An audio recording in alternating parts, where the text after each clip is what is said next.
João Gomes Cravinho was speaking the day after a new report cast doubt over the EU's ability to militarize itself, given the EU 27 as a whole spends an average of 1.2% of GDP on defense, well below the 2% recommended by NATO, in sharp contrast the UK.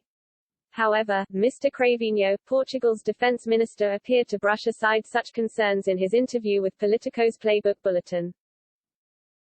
Recent events in Afghanistan, not least the double suicide bombing which cost the lives of at least 190 people including 13 U.S. Marines, ought to concentrate minds. In Brussels, Mr. Cravinho, speaking ahead of a meeting of EU defense ministers in Slovenia on Wednesday and Thursday.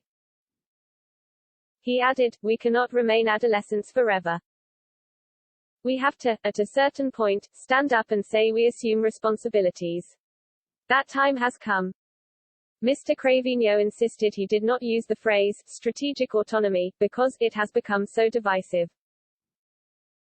In particular, countries in the former Soviet Union were very wary of anything which could be seen as loosening ties with both NATO and the USA, he stressed.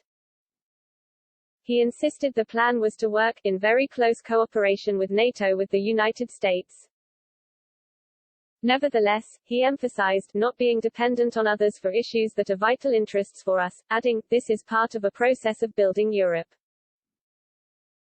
Joseph Borrell, the EU's top diplomat, has floated the idea of the EU creating what he has termed a rapid entry force of 50,000 soldiers. The proposal will certainly be discussed in Slovenia this week, Mr. Cravinho said. He explained, "We need to generate a strong consensus in favor of moving forward, more rapidly, more intensively building capacity to intervene. And then whether it's this rapid reaction force of 50,000, or some other, I think that will come next.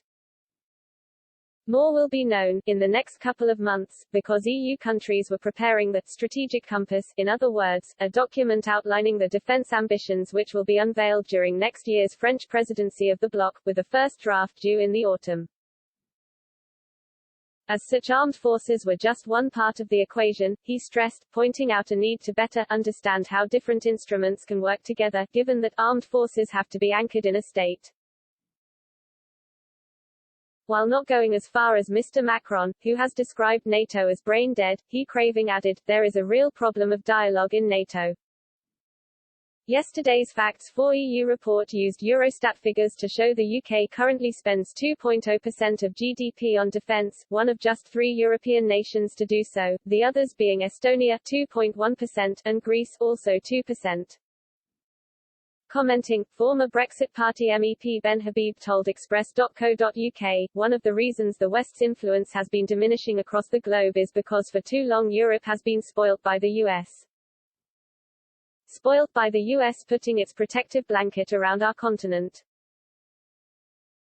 He added, "France and Germany have taken the opportunity to shirk their obligations and focus on domestic matters, at our cost. So much for a level playing field.